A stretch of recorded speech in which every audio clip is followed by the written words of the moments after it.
Hello, friends. I'm Dr. Vivek, and today we are going to start a new unit in UGC NTA syllabus. In the second unit, there is a topic called poetry. So today we are going to discuss on the poetry section. But before I start this video, the previous video's question, the answer of that previous video is uh, uh, the answer is Christopher Isherwood. The question I asked is who translated Bhagavad Gita? Only one answer came in the reply section, but and that yes, she is right in the sense that yes, the Wilkie Collins, Charles Wilkins has translated. Charles Wilkins has translated Bhagavad Gita, but the first translation was done by Charles Wilkins. But the question which I asked was through my lecture, who was that writer who translated this Bhagavad Gita? The answer was the dramatist was Christopher Isherwood. And in addition to that question, I asked that when it was translated and with whom it was translated. This Bhagavad Gita was translated by Christopher Isherwood with Swami Vibhavananda, Swami Prabhavananda, with both of them, Prabhavananda and this Isherwood translated this Bhagavad Gita, and in 1944. And the first translation was done by Charles Wilkins in 1785. He was translated in 1785. 1785, the first translation of Bhagavad Gita, and this Isherwood with the Swami Prabhavananda, the Vedanta philosopher, translated in 1944. So the first was in 1785, and this Isherwood and Prabhavananda translated Bhagavad Gita in 1944. 1944, yes. So this enhances your knowledge. I request you, all of you, to answer in this section. Whether you go wrong or right, you try to answer. In that sense, that if we are getting this knowledge, this translation is itself important, that we should know. It's not in the net perspective, but with our knowledge, we should know about these type of questions. So you should try to answer them. Now, the poetry section, we'll start. The poetries of England, or in English poetries, started with Anglo-Saxon age, the Old English period. With the it was the period between 5th century to Roman conquest, that is 1066. So this period, Old English period, in this period, the poetries were, these genres of literature were in the oral form, and no manuscript was available, means a few manuscripts were available of this poetry. So this section is not so important in the sense that it's not concrete, because writers are unknown and the works are not in full form. So as far as I think, the questions which are asked or which can be asked on two points, like two things it can be asked. The first is Beowulf, very important poetry of this, which is available in the manuscript form. Yes, some parts of this, not full, it's not available in the full form, but it's some parts of Beowulf is available. Writers are known. In this poem, there is a Beowulf is the hero, and he fights with the demons, the Grendel, the monster. He fights with when he was defeated. His Grendel's mother comes, and then he defeats in the fights happens. So this is a journey of Beowulf, and you should try to go through this poem and the themes. These are the only questions which can be made from Anglo-Saxon age. So the second phase, second age, you can say, in history of English literature, that is very important age in history of English literature, that is called Middle Ages. Middle Ages is on can start with, and the Middle Ages, only one important writer comes to my mind, that is Geoffrey Chaucer. Chaucer is very important in the sense, first of all, it is father of English poetries. It started in the form which we are using, in the modern form. Means he has started. He is the first person. He is the first writer who is using the language called English language in the modern sense. First of all, he is the first writer who is using this English language in his poem. So he's the father of English poetry. Yeah. And the important work is the lifespan is 1740 to 1400. 1740, the Chaucer's lifespan is 1740 to 1400. So in this period, he wrote important works. The important works you must be knowing, that is Canterbury Tales. The prologue is important. Canterbury Tales. In the most of the university syllabus is prescribed as work of art. So I suggest all of you to go through this work of art. Very important work of art in reference to NET exam. In overall, it's a 17,000 lines poem, and it's written in prose and verse. That is important. Means this poem, this Canterbury Tales, is written in prose form and in the verse form. So in the both form, it's written, and this work of art is incomplete work of art because. When he started work of art in the poem, in this Canterbury Tales, you will find there are pilgrims going to Tabardin, and they are supposed to tell two pilgrims two tales of each person. Each person is supposed to tell two tales, and way back to Tabardin, and way going to Tabardin, and way back to Tabardin, they have to tell two tales. Means four tales. But it was incomplete work. Only 23 tales, 23 pilgrims told the story, and there are 24, I think, tales are there in this writer, Geoffrey Chaucer, the narrator, is tells two tales. He tells in this Canterbury Tale. So you can go through, you can see the characters and all. Now the pastoral poems. Pastoral poems are important.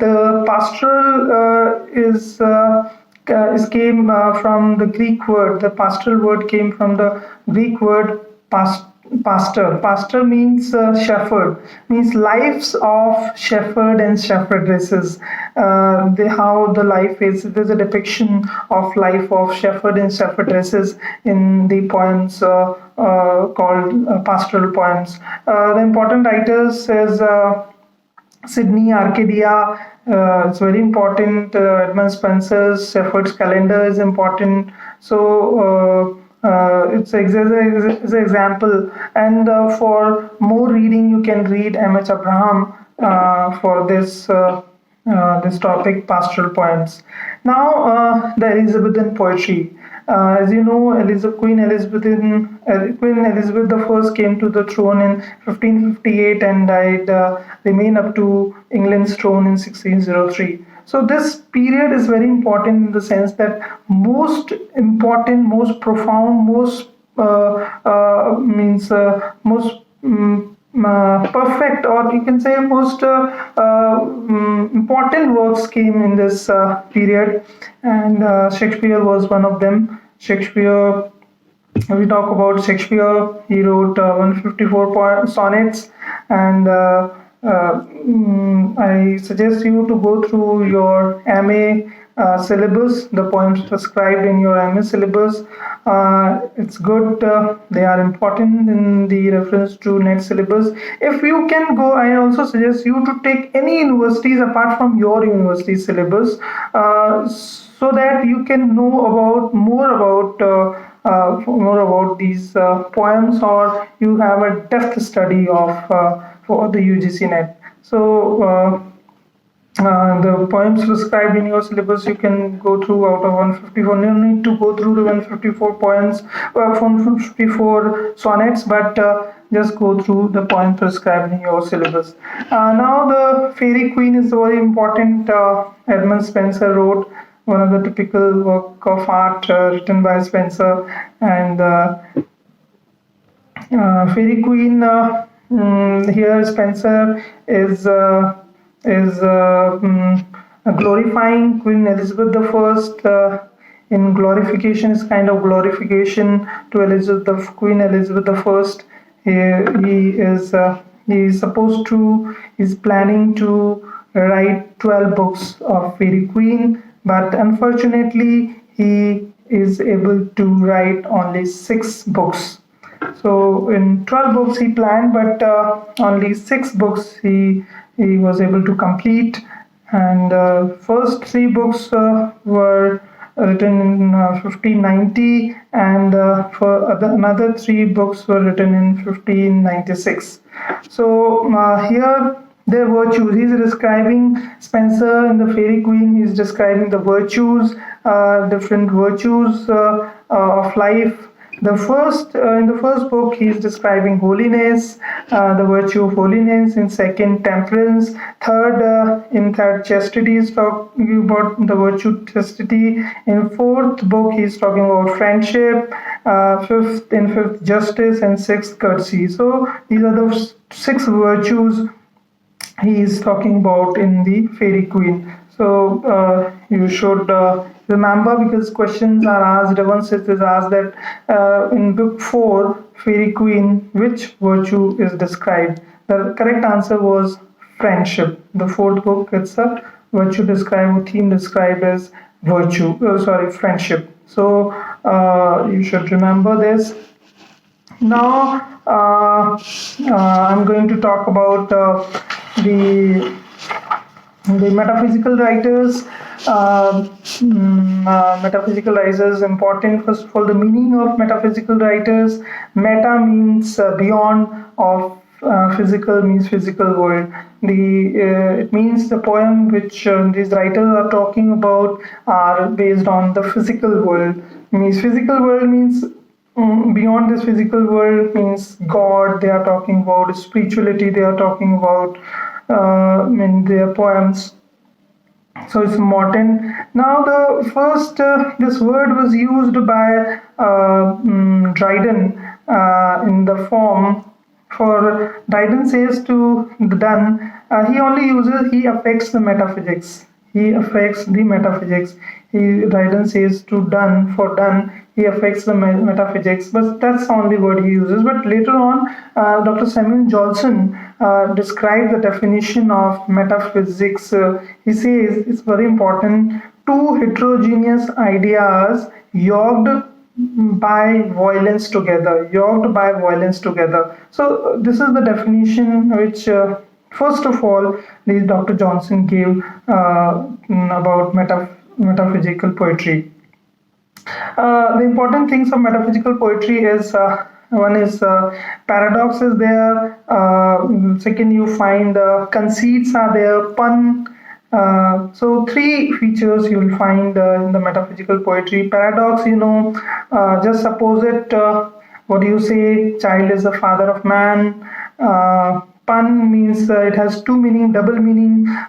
Sometimes means it's James Joyce's work is important for this literary device called pun. Conceits means far-fetched images. You are comparing with a very different images.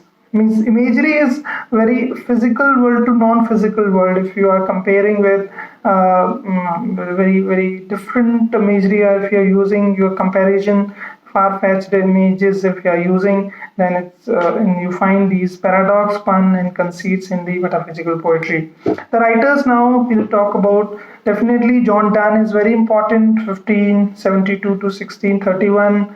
Go and Catch a Falling Star. Canonization. Flee. And the flea, in the flea poem, how the John Donne is using the far-fetched imagery means when the lover and the beloved are in the process of love making, it was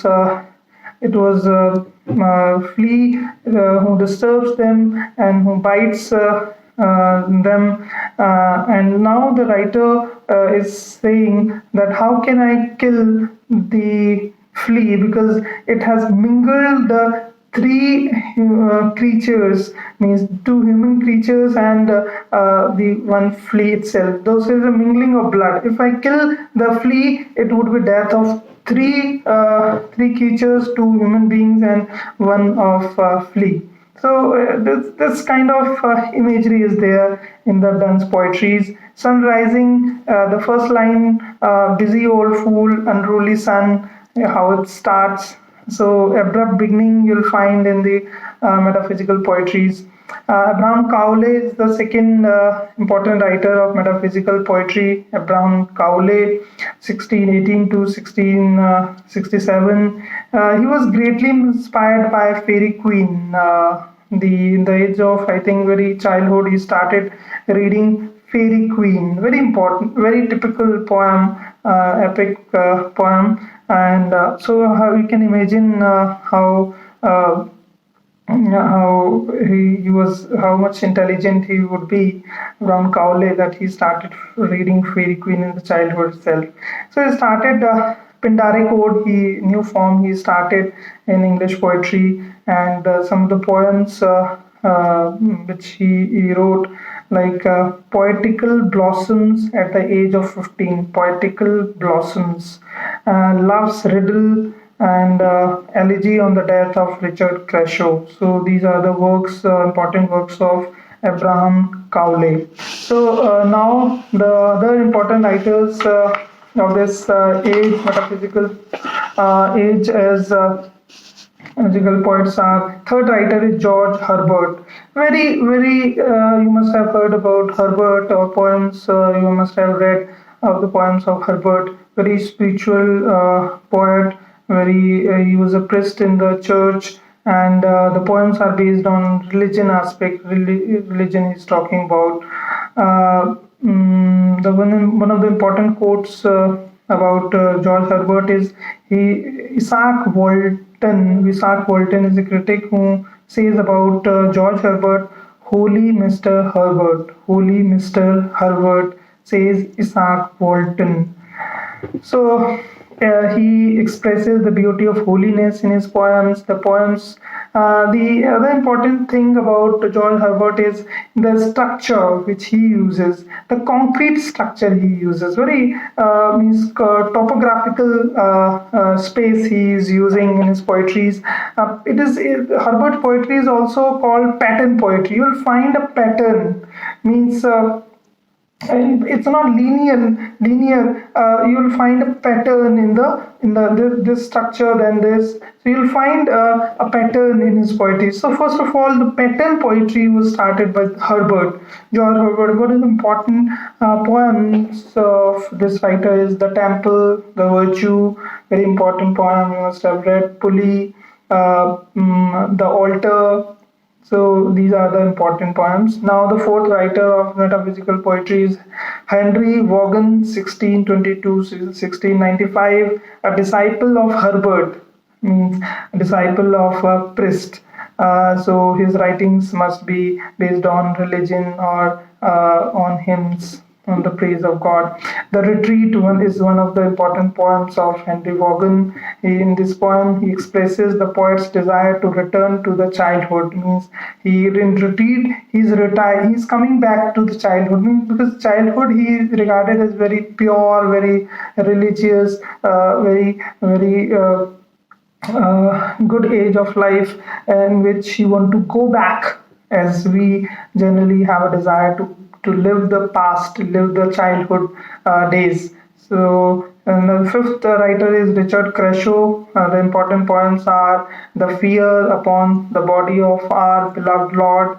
Now, the Cavalier poets is important in the history of English poetry. But before I start Cavalier poets, Richard Creshaw is also there in metaphysical poetry. The poems are The Fear Upon the Body of Our Beloved Lord. Sorry, I have described it. So now Cavalier poets. Cavalier poets are very lyric poets. Means the lyrics they have written. They were against this Cavalier poets. As you know, this is a period of Charles the I, who was the son of James the First. And this period in which they were writing, they were the poems. Cavalier poets are against the sonnet form. Means they are against the sonnet form. They are writing a lyric form, and their lyrics are light, very light. They write on very short and witty, elegant, and the poems of these Cavalier writers are based on love. Themes are mostly, you'll find the Cavalier writings, love poems or love themes you'll find in the Cavalier poets. The poets like George Wither, I loved less. I just go through the writer's name and works. The George Wither, I loved less. Thomas Carew, the poem itself he has written, and Sir John Suckling, The Constant Lover, Richard Lovelace, To Althea, Edmund Wallace, Go Lovely Rose, and Robert Herrick. He is also called the Sons of Ben, means supporter of Ben Jonson. So now the neoclassical writers, will talk about the Dryden Ode on St. Cecilia's Day in 1687. Alexander Pope's Rape of the Lock is very important. It is prescribed in most of the university syllabus. I suggest you to go through the poem. It's a very important example of mock epic. And now the precursors of Romantic age. In the precursors means they are the transition phase. Transition phase means the traits of neoclassical and the traits of Romantic age. You'll find the traits both age traits are there in this writers called precursors of Romantic age, means transition phase in between neoclassical and Romantic age. The writers are Thomas Gray and William Collins. Thomas Gray, originated in Country Churchyard, you must know, be aware of this poem. Written in 1751 on the death of his friend Richard West. The Bard is an important poem, The Progress of Poesy, on the distant prospect of Eton College, 1747. William Collins, Ode to Evening, 1746, Ode to Pity. And other precursors of Romantic age are William Cooper, 1731 to 1800. Table Talk, very important, Cooper's poem. The Truth. Now the Robert Burns, the national poet of Scotland, Red Rose. You must be reminded of the lines, my love is like red rose. So the important writer of transition age.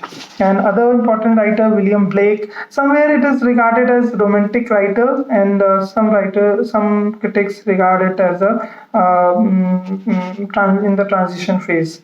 So the important works of William Blake: Song of Innocence, 1789, Song of Experience, 1794, Tiger, Tiger, burning bright in the forest of the night. Yes, it is a poem by William Blake. William Thompson, Four Seasons. So, sorry, the seasons he has written, in which he talks about four seasons: the spring, summer, winter, and autumn. He's talking about separately. He has written the four poems on it. Now, the Romantic Age, very important age in history of English literature. The writers, the important writers, the William Wordsworth is one of the important writers of Romantic Age. Started in 1798 with the preface to Lyrical Ballad and ended in 1837. So, William Wordsworth, as you know, talking about nature, natural aspect, he's writing on the important poems are The World is Too Much With Us, very important poem. Lyrical Ballads, The Prelude, Didn't Turn Away, these are the important poems of Wordsworth. Now, Coleridge is writing on supernatural powers. The important poems are Christabel, Kubla Khan, Ancient Mariner. I suggest you to go through all three poems of Coleridge. John Keats, very important writer of Romantic Age, who's writing on ode. He's famous for writing on ode. Ode has three characteristics. First characteristic of an ode is addresses to somebody something, maybe a person, maybe a thing, maybe an object. Second, it has a rhyming scheme. Particular, you will find the whole poem. In the whole poem, you will find a rhyming scheme which is followed throughout the poem. And third characteristic is written on the lofty thought. Lofty thought means a higher thought comes to the writer's mind, and that particular thought, it's the whole poem is written. So poems like Ode on Gershon, Ode to Nightingale, Ode to Psyche, Ode to Autumn, Endymion. You must be reminded. You must remind. The Keats reminds me, the beauty is truth, truth beauty. That is all you need to know, and that is these are very important lines, you can say. And Shelley is also important, very revolutionary writer of Romantic Age, who has written Ode to West Wind, Adonis, Ode to Skylark. In the Ode to West Wind, it reminds me, if winter comes, can spring be far behind? Very optimistic thought. And I fall upon the thorns of life I bleed. Thorns of life I bleed. So, very important lines of from Ode to West Wind. Ode to Skylark, our sweetest thoughts are those of that tell us of saddest thought. सबसे मधुर हैं वो गीत जिन्हें हम दर्द के स्वर में गाते हैं. So very important lines of Shelley from the poems of the Shelley. Lord Byron, Child Harold's Pilgrimage, 1812. So these are the important poems. Now the Victorian Age. Victorian Age is very important in the sense that Queen Victoria came to the throne of England in 1837 and remained up to 1901. So this period is called Victorian period. The important what the themes are basically the industrialization, the impact of industrialization, and there is a conflict. You will find a conflict of between the religion and the scientific thoughts, because science has evolved, the evolution. Charles Darwin's theory has come, the book Origin of Species. So with this, there's a conflict started in between the religion and the scientific thoughts. You'll find in the most of the poems of Victorian age. The important writers are Lord Tennyson, Break, Break, Break, Ulysses, to strive, to seek, to find, and not to yield. So it's a very last lines of Ulysses. Lotus Eaters, important poems of Tennyson. Robert Browning's poem, very important writer, my favorite, and very optimistic writer.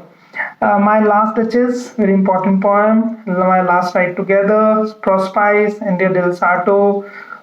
It reminds me, very important line. Prospice. Prospice means to look forward.